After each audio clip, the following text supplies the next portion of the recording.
La carta llegó por la mañana. Estaba mecanografiado en papel oficial del gobierno, pulcro y formal, del tipo de documento que los hombres con uniformes impecables llevan en maletines de cuero. Ofrecía seguridad. Ofrecía consuelo. Ofrecía a un hombre que ya había sobrevivido a algo casi incomprensible una segunda oportunidad para una vida normal. Para envejecer, para volver a casa, para ver crecer a sus hijos. Lo rechazó. No porque fuera imprudente. No porque no entendiera a qué se enfrentaba al regresar. Lo entendía perfectamente. Precisamente por eso no podía quedarse. Existe un tipo de hombre al que la historia intenta proteger, pero siempre fracasa, porque ese hombre no quiere protección. Quiere estar con su gente. Y en 1945, su gente moría en una isla volcánica de 13 kilómetros de largo y apenas 6 de ancho, y ni todo tipo de ceremonias ni salarios gubernamentales iban a impedir que se mantuviera al margen mientras ellos se desangraban. Su nombre era John Basilone. Y esta es la historia de un hombre que eligió lo más difícil del mundo, no porque tuviera que hacerlo, sino porque no podía imaginarse haciendo otra cosa. Antes de hablar del hombre en sí, necesitamos comprender el mundo en el que se adentró cuando regresó del Pacífico en 1943. Estados Unidos estaba en guerra en dos frentes simultáneamente. En Europa, los jóvenes estadounidenses luchaban en el norte de África y se preparaban para el asalto a Italia. En el Pacífico, navegaban de isla en isla a través de una cadena de nombres impronunciables para la mayoría de los estadounidenses: Guadalcanal, Taraba, Saipán, cada uno una lección de geografía escrita con sangre. La maquinaria de guerra requería algo que las armas y los barcos por sí solos no podían producir: voluntad. Y la voluntad, en una democracia, requiere civiles que crean en la causa por la que mueren sus soldados. Así que el gobierno creó un programa. Una serie de giras de bonos, mítines y apariciones públicas en las que veteranos condecorados desfilaban por las ciudades estadounidenses como prueba viviente de que el sacrificio era real y la causa justa. Estos hombres eran sacados del frente, aseados, vestidos con sus mejores uniformes y convertidos en símbolos. A finales de 1942, el Departamento de Guerra estaba preocupado. La venta de bonos, si bien era enorme para cualquier estándar histórico, no lograba cubrir el costo exorbitante de la guerra total. La Oficina de Información de Guerra había calculado que cada día de combate en el Pacífico costaba aproximadamente $11 millones. Cada día. La tercera campaña de bonos de guerra estaba programada para septiembre de 1943 y necesitaba recaudar $15 mil millones. No millones, miles de millones. El gobierno necesitaba un rostro, un héroe, alguien cuya historia fuera tan extraordinaria, tan cinematográficamente imposible, que los estadounidenses comunes y corrientes haciendo fila en una tienda departamental abrieran sus billeteras sin dudarlo. Necesitaban a John Basilone. ¿Quién era este hombre? Nació el 4 de noviembre de 1916 en Buffalo, Nueva York, el sexto de 10 hijos de una familia de inmigrantes italianos que se había establecido en Raritan, Nueva Jersey. Su padre era sastre. El dinero nunca abundó. El espacio nunca abundó. En una casa con 10 hijos, uno aprende pronto que hay que luchar por lo que se quiere, que el silencio no es una opción, que en una familia numerosa no hay espectadores. Todos participan. John Basilone no era un erudito. No era un político. No estaba destinado a trabajar en salas de juntas ni en despachos de abogados. Era el tipo de joven que sentía como las paredes de un pequeño pueblo de Nueva Jersey lo oprimían por todos lados. Así que, a los 17 años, hizo lo que siempre han hecho los chicos estadounidenses inquietos y sin un plan definido. Se alistó en el ejército. No en la infantería de marina. Todavía no. En el ejército regular, donde sirvió en Filipinas de 1934 a 1937 y descubrió algo importante sobre sí mismo. Era extraordinariamente bueno en la guerra. No se trataba de papeleo de la guerra, ni de la política bélica. Se trataba de la mecánica misma, la disciplina, el esfuerzo físico, la maquinaria. Se convirtió en uno de los mejores ametralladores de su unidad. Aprendió a manejar la ametralladora Browning M1917 refrigerada por agua como un pianista de concierto aprende escalas, no leyendo sobre ella, sino viviéndola en primera persona hasta que sus manos supieron lo que su cerebro aún no había asimilado. Era fuerte, de cuello grueso y poseía ese magnetismo personal que hacía que otros hombres quisieran seguirlo sin comprender del todo el porqué. Regresó a casa en 1937. Trabajó en empleos ocasionales. El recuerdo de Filipinas lo atormentaba. En 1940, Con el mundo ya sumido en el caos en Europa y Asia, se reenganchó, esta vez en la infantería de marina. El cambio no fue casual. Había estado observando, había estado pensando, sabía lo que se avecinaba.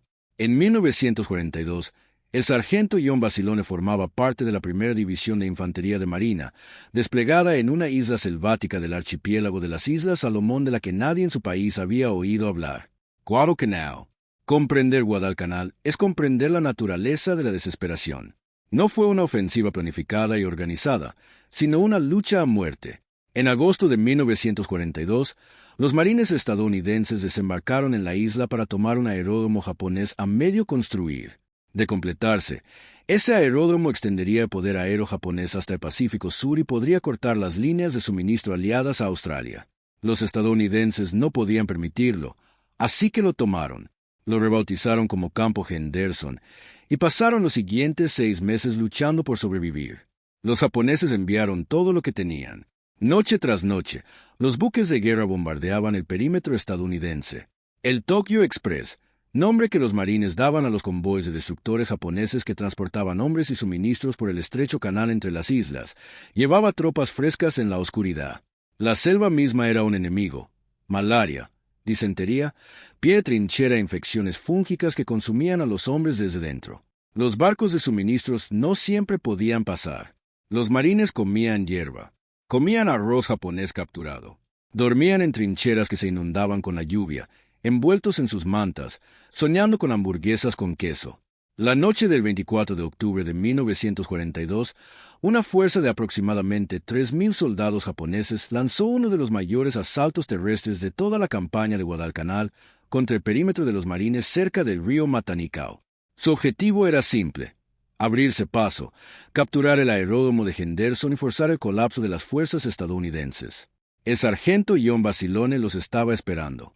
Lo que ocurrió esa noche, durante aproximadamente 10 horas de oscuridad, en un terreno de barro, selva, ruido y muerte, suena a ficción cuando se cuenta a la luz del día. Pero cada detalle está documentado. Cada referencia es específica. Cada cifra es real. Basilone comandaba una sección de 2 pelotones de ametralladoras pesadas apostados a lo largo del perímetro de los marines. Tenía bajo su mando aproximadamente 15 hombres. Contra ellos llegaba oleada tras oleada de infantería japonesa. Gritaban, disparaban, morían y eran reemplazados por más hombres que gritaban, disparaban y morían. Las ametralladoras se quedaron sin munición. En el caos del combate, con proyectiles cayendo y hombres abatidos a su alrededor, Basilone hizo algo que incluso los veteranos que estuvieron allí aún tenían dificultades para describir completamente.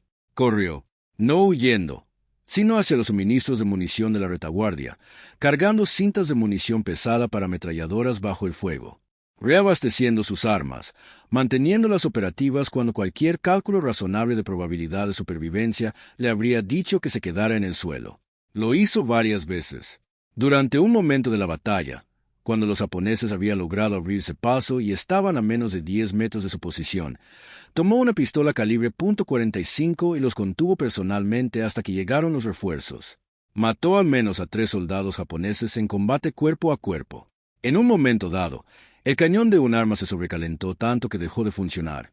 Lo manipuló con las manos desnudas, quemándose la piel, para reemplazarlo, porque detenerse era un concepto que su mente no era capaz de contemplar esa noche. Al amanecer, la línea de los marines había resistido. En los 100 metros frente a la posición de Basilone, los investigadores contarían más tarde aproximadamente 38 cuerpos japoneses. Algunos relatos sitúan la cifra en un nivel superior. El ataque general había fracasado. El aeródromo de Henderson seguía en manos estadounidenses.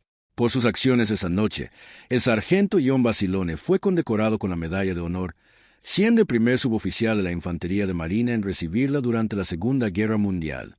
El presidente Franklin Roosevelt se la entregó personalmente en una ceremonia en la Casa Blanca. Y entonces el Departamento de Guerra dijo: «Eres demasiado valioso como para arriesgarte a perderlo. Regresarás a casa». La gira de Vaughn fue espectacular. Desde cualquier punto de vista, fue exactamente lo que se esperaba. Basilone regresó a Raritan, Nueva Jersey, en septiembre de 1943, y el pueblo organizó un desfile que se extendió por varias cuadras. 50.000 personas llenaron las calles de un pueblo cuya población habitual apenas alcanzaba las 5.000. Venían de todas partes, familiares, desconocidos, periodistas, cámaras de noticieros, políticos que jamás habían estado a menos de 5.000 kilómetros de una ametralladora. Las calles estaban tan abarrotadas que el auto de Basilone apenas podía moverse. La gente se apretujaba contra las ventanas, extendiendo la mano hacia él, llorando, ondeando banderas. Tenía 26 años, iba sentado en la parte trasera de un descapotable, saludando a una multitud que lo veía como una mezcla entre soldado y santo. El gobierno lo envió a todas partes: Chicago, Los Ángeles, Dallas, Nueva York. Participó en desfiles, dio discursos en fábricas, estrechó la mano de estrellas de cine y posó para fotografías que se publicarían en periódicos de costa a costa. En tan solo un mes, ayudó a recaudar aproximadamente $1,4 millones en bonos de guerra, una suma asombrosa en 1943, equivalente a la compra de varios bombarderos B-17. Se comportó con profesionalidad. Hizo lo que se le pidió. Sonrió cuando era necesario. Habló cuando le dieron un micrófono. Estrechó la mano de todos. Pero algo le inquietaba. Lo comentó con personas de su confianza. Escribió sobre ello en cartas que, desde entonces, han sido conservadas y estudiadas por historiadores militares. Las fiestas lo incomodaban. La fama era ajena a su naturaleza. Se había forjado en un entorno específico, la disciplina y la camaradería de una compañía de fusileros de la Infantería de Marina, y todo lo relacionado con la gira de bonos le parecía como llevar ropa que no le quedaba bien. Los hombres con los que había servido seguían ahí fuera. Sabía por lo que estaban pasando. Lo había vivido con ellos. Y allí estaba él, fotografiándose con actrices de cine y cenando filetes en galas benéficas. A mediados de 1943, durante una gira en San Diego, conoció a una mujer llamada Lena May Rickey. Ella misma era sargento de la Infantería de Marina, una de las primeras mujeres en servir en la reserva femenina del Cuerpo de Marines. Era perspicaz y directa, y la fama no le impresionaba en absoluto, lo que probablemente explica por qué Basilone se enamoró de ella tan perdidamente y tan rápido. Se casaron el 7 de julio de 1944. Ella comprendía cómo era él. Quizás lo comprendía mejor que él mismo. Solicitó reincorporarse al servicio de combate. El Cuerpo de Marines se negó inicialmente. Sus oficiales al mando argumentaron, con toda razón, que Basilone era más valioso para el esfuerzo bélico como símbolo viviente y atracción turística para la promoción de bonos que como un simple soldado en el frente. Los cálculos no fallaban. Estaba recaudando fondos para la compra de armas, municiones y aviones. En 1944, había 16 millones de estadounidenses uniformados. A los marines no les faltaban hombres. Lo que sí les faltaba era ese tipo de credibilidad que John Basilone encarnaba cuando entraba en la cafetería de una fábrica en Pittsburgh y les decía a los trabajadores que su trabajo importaba. Él no lo aceptó. Insistió. Presentó su caso formal e informalmente. Argumentó ante cualquiera que quisiera escucharlo. Y en la Infantería de Marina, quienes necesitan escuchar terminan haciéndolo, que su valía como instructor y líder de combate superaba su valor como figura pública. Fue ascendido a sargento de artillería, lo que le dio mayor peso en la conversación. Solicitó ser reasignado a una unidad de combate como instructor de entrenamiento, con la posibilidad de ser desplegado en el extranjero con dicha unidad. Al final, dijeron que sí. Fue asignado al 27º Regimiento de Infantería de Marina, 5ª División de Infantería de Marina, una unidad recién formada que se estaba entrenando en Camp Pendleton, California. Su trabajo inicial consistía en entrenar a los nuevos infantes de Marina en el manejo de ametralladoras pesadas y tácticas de combate. Se entregó a la tarea con tal entrega que impresionó incluso a los oficiales que se habían opuesto a su regreso al frente. Los sometió a un entrenamiento riguroso. Les enseñó no con manuales, sino con la memoria y la experiencia, la realidad específica, detallada y brutal de lo que se sentía cuando el enemigo se acercaba, el arma se sobrecalentaba y la munición se agotaba. Sabía exactamente a dónde iban todos. En noviembre de 1944, la 5ª División de Infantería de Marina recibió sus órdenes. Participarían en la Operación Destacamento, la invasión de una pequeña isla volcánica de 8 millas de largo y 4 millas de ancho, dominada por un único volcán extinto que se eleva 556 pies sobre el nivel del mar. Su nombre japonés era Iwo Jime. En japonés, el nombre significa Isla del Azufre. Era un nombre muy apropiado. La isla olía a muerte incluso antes de que nadie pusiera un pie en ella. A principios de 1945, la Guerra del Pacífico había entrado en su fase más sangrienta y concentrada. La campaña de salto de isla en isla había acercado a las fuerzas estadounidenses a las islas principales de Japón.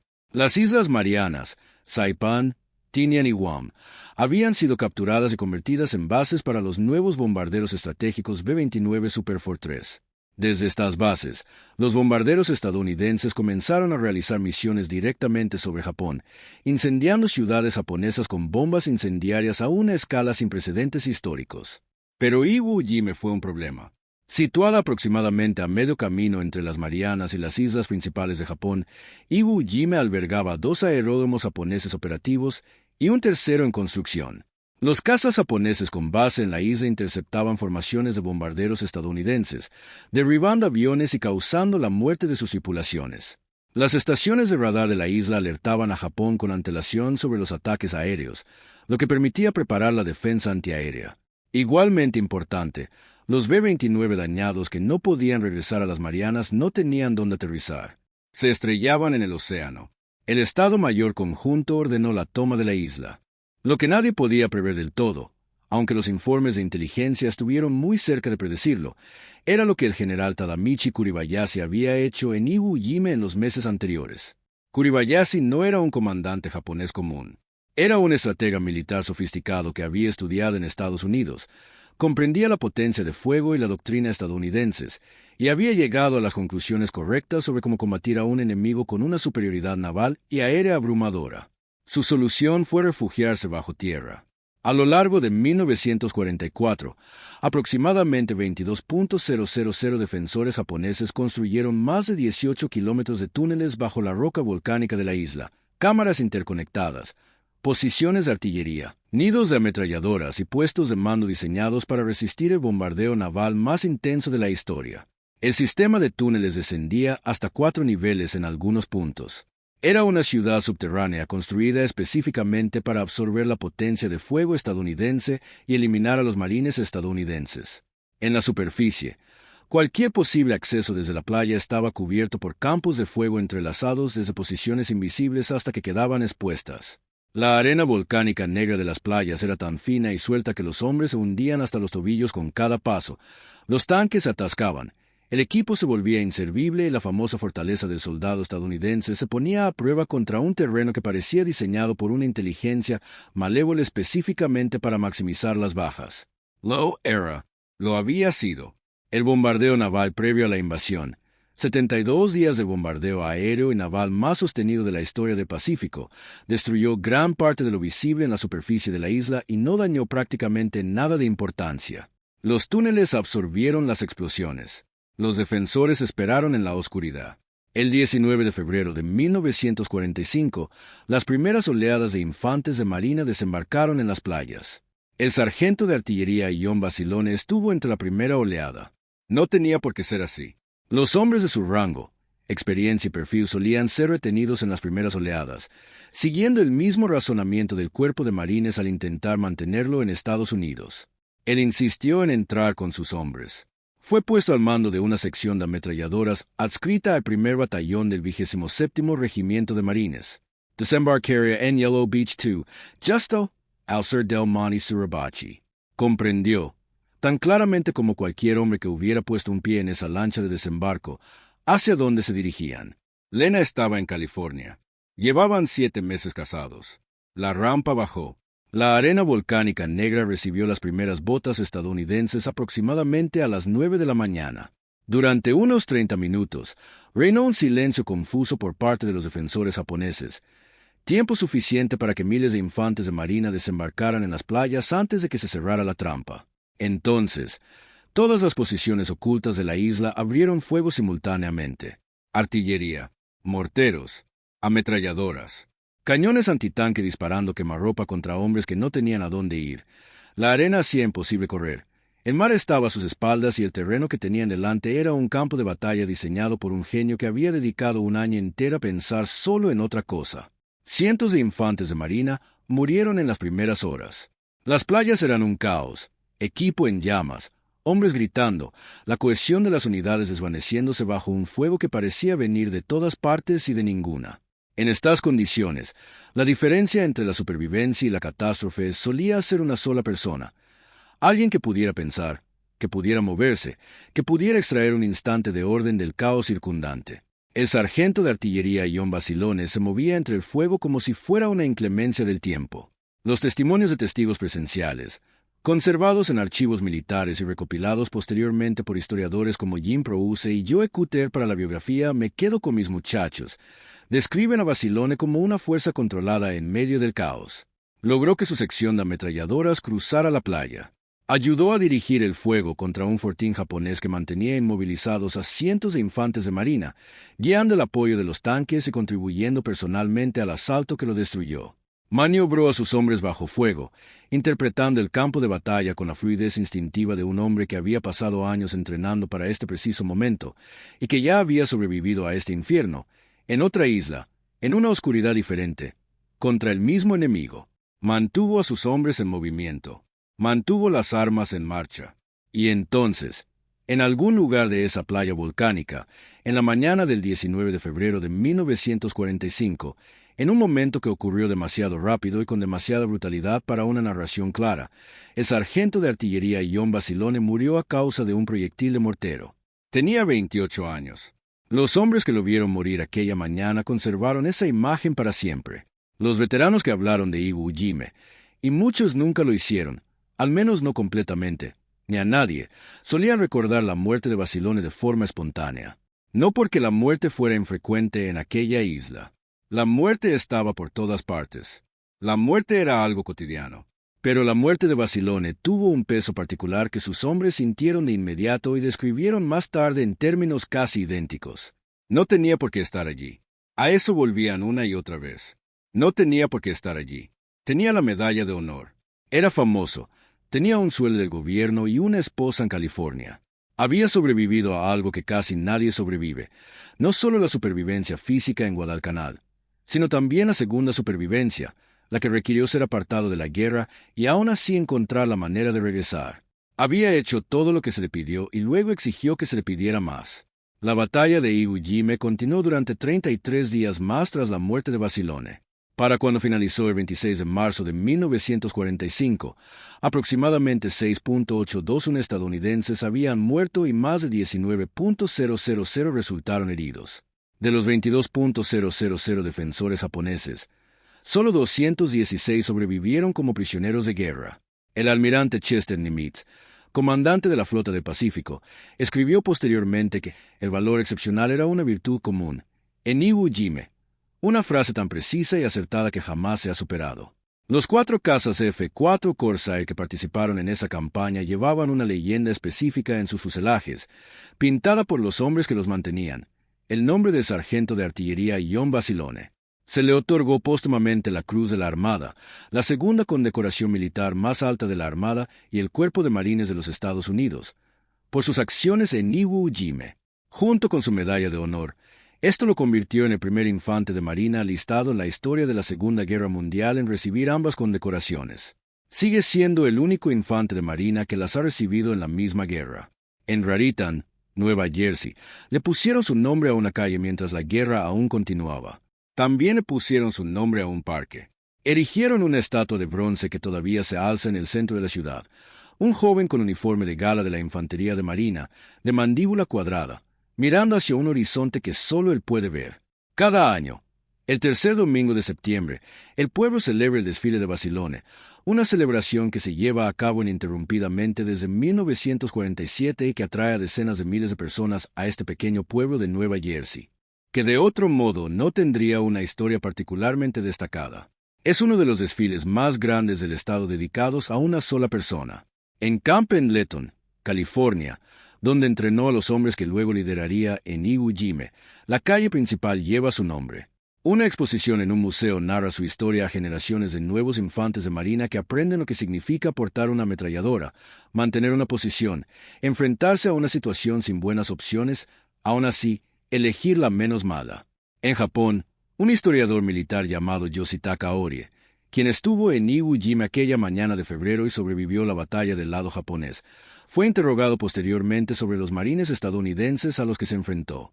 Mencionó específicamente el nombre de Basilone. Desconocía quién era Basilón en el momento de la batalla, pero lo supo después. Afirmó que los marines en esa playa lucharon con una ferocidad que ni él ni sus comandantes habían previsto del todo, a pesar de haber estudiado detenidamente la doctrina estadounidense. Tenía razón sobre la ferocidad. Simplemente atribuyó erróneamente su origen. La ferocidad no provenía de la doctrina. Provenía del conocimiento específico e irreemplazable de que el hombre que estaba a tu lado había elegido estar allí. La historia más profunda que hay aquí, la que perdura más allá de las fechas, las medallas y la estatua de bronce en Raritan, trata sobre un tipo particular de elección que la mayoría de nosotros nunca tendremos que hacer y que casi ninguno de nosotros comprenderá del todo. John Basilone ya había cumplido con su deber. Desde cualquier punto de vista razonable, desde cualquier criterio moral justo, desde cualquier cálculo que considere valiosa la vida humana, había hecho mucho más de lo que le correspondía. Había resistido durante 10 horas contra un enemigo abrumador. Había recaudado millones de dólares para financiar la maquinaria de guerra. Había entregado su rostro, su nombre y su historia a una nación que necesitaba héroes. Y entonces analizó sus opciones, la comodidad por un lado, la obligación por el otro, y tomó una decisión que la mayoría de la gente nunca tomaría y que la mayoría de la gente, si son honestos consigo mismos, no comprende del todo. No podía ver marcharse a sus hombres sin ir con ellos. No porque el cuerpo de marines lo exigiera. No porque el gobierno lo ordenara. Porque él había estado frente a esos hombres en Camp Pendleton y les había dicho qué hacer cuando las armas se atascaban. Se les acababa la munición y la noche se volvía ruidosa y aterradora. Les había transmitido su conocimiento, el conocimiento por el que había pagado en Guadalcanal con su vida, su sueño y los nombres de sus amigos caídos. Y cuando llegaron las órdenes, los barcos cargaron y la isla apareció en el horizonte, la idea de verlos partir sin él era simplemente algo que su carácter no podía soportar. Hay una palabra para esto. No es lo suficientemente elegante para discursos ni lo suficientemente precisa para menciones oficiales. La palabra es lealtad. No lealtad a una institución, no lealtad a una idea, sino lealtad a esas personas concretas e irreemplazables que están a tu lado, en la oscuridad, cuando hay mucho en juego. Esa es una forma de valentía mucho más radical que cualquier cosa que la mención de la medalla de honor pueda expresar. La mención describe lo que hizo, pero no puede describir lo que se negó a abandonar. Si has llegado hasta aquí, si te has sentado a reflexionar sobre esta historia y has dejado que te impacte como lo hace la historia real con una persona, no como entretenimiento sino como una especie de ajuste de cuentas, entonces ya entiendes por qué es importante. Importa porque vivimos en una época que exalta la comodidad y el confort como los bienes más valiosos. Constantemente se nos dice, de 1000 maneras diferentes, que el propósito de la vida es maximizar la seguridad, minimizar las molestias, encontrar la posición óptima y permanecer en ella. John Basilone tenía la posición óptima. Se la ofrecieron en papel oficial, mecanografiado con pulcritud, firmado y sellado. Lo devolvió, no por imprudencia, no por ingenuidad, porque comprendía algo sobre la relación entre una persona y quienes dependen de ella que ningún consuelo puede reemplazar. Tenía una deuda, no una deuda legal ni formal, sino la más profunda, la que no se expresa con dinero, sino con sufrimiento y confianza compartidos, y la iba a pagar, costara lo que costara. El costo lo era todo. El pago, de una forma que resulta difícil de articular, pero que toda persona que haya amado algo más grande que sí misma reconocerá de inmediato, valió la pena. Se quedó con sus hijos. Si esta historia te conmovió, si trascendió los hechos y las fechas y tocó algo más profundo y esencial, por favor, tómate un momento para darle me gusta. Esto ayuda enormemente a que este tipo de narración histórica, cuidadosa y detallada, llegue a quienes más la necesitan, y le indica al algoritmo que la historia real, contada correctamente, sigue siendo importante. Y si aún no formas parte de esta comunidad, considera suscribirte a Historia Verificada. Nos comprometemos a contar las historias que la historia oficial a veces oculta, las decisiones tomadas en la oscuridad por personas cuyos nombres merecen ser pronunciados con claridad y recordados plenamente. Nos encantaría leer sus comentarios. ¿Hay algún momento en su vida, no en un campo de batalla, sino en cualquier otro lugar, en el que tuvo el camino más fácil frente a usted y eligió el más difícil? ¿Qué lo impulsó a hacerlo?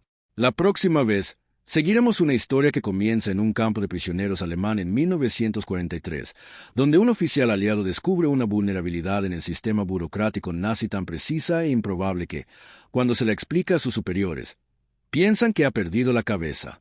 No era así. Estaba a punto de salvar más de 1000 vidas con tan solo una máquina de escribir y talento para la falsificación.